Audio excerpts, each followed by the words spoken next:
Hello, I am Selena Saldana and I am presenting my lab final for biomechanics. So here's a video of me spiking a volleyball.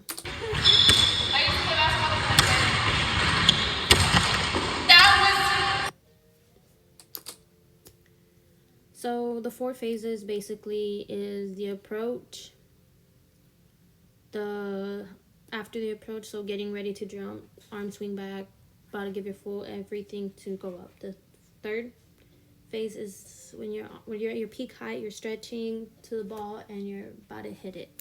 And then the last phase is the follow through. So your arms swing back, feet on the ground, landed on the ground, the follow through. So more description on phase one.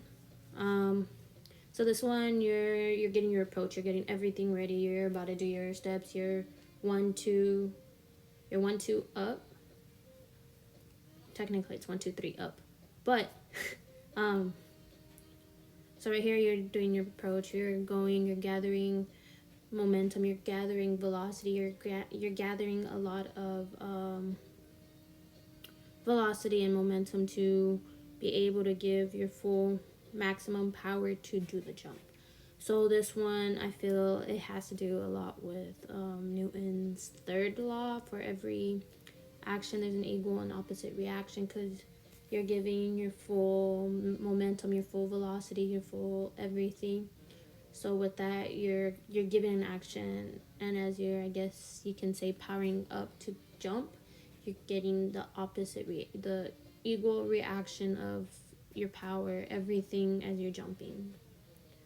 And and since you want to keep the potential, you want to create potential energy for being up in the air, you have to create a lot of kinetic energy. And as you're doing your 1-2-3 steps approach, you're gathering the kinetic energy, end up changing it to potential energy for the next stage, which is the jump. So to me, I feel like this is an important one because you have to move momentarily, so basically hanging in the air, which will be obviously achieved by when your legs are straightened and after being in a bent position just before leaving the ground.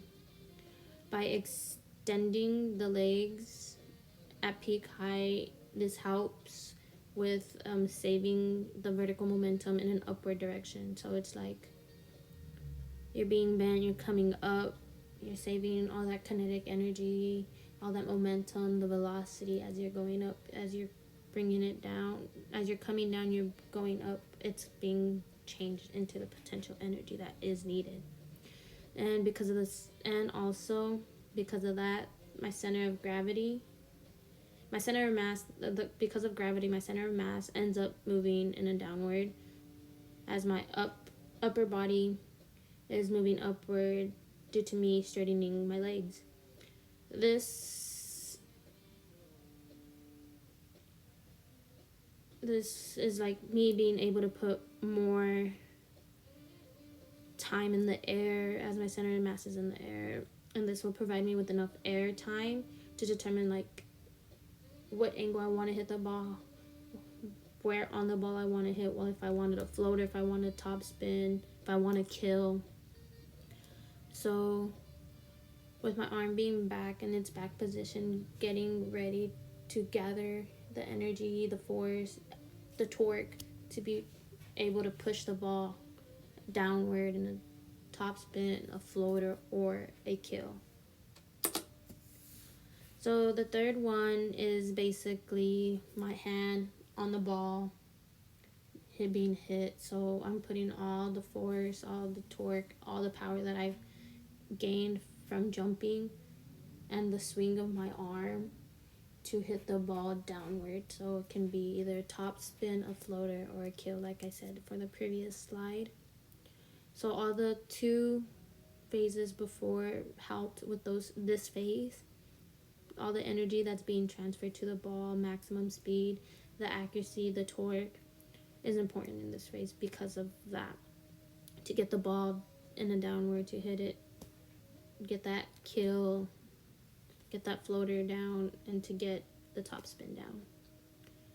So by doing that at the peak height, you're gathering more energy, more torque for it, because you're not ground level, which if you would hit a ball ground level, it would go over, but it wouldn't be as much.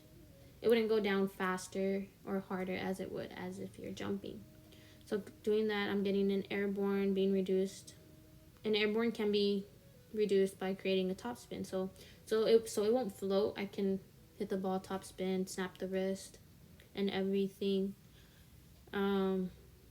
With that force, it pushes the ball down so it can land fast to the ground as the ball drags the boundary layer.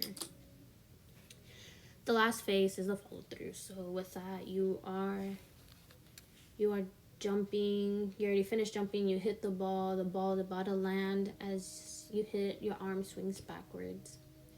So with that, you're just like producing a drag. So it's just like the afterwards, the cool down. So I say the cool down, but it's not technically the cool down, if that makes sense. Anyways, your arm, everything's coming to a complete rest, a zero. Your velocity, your momentum, your torque, your energy, everything is coming to a zero because you already hit the ball, and the velocity goes down, the momentum goes down. Also, as you're landing into that bent position, so you don't fall or like hurt yourself, So all that's being put in this last phase. Well, thank you for coming to my TED Talk, Dr. A. See you next semester.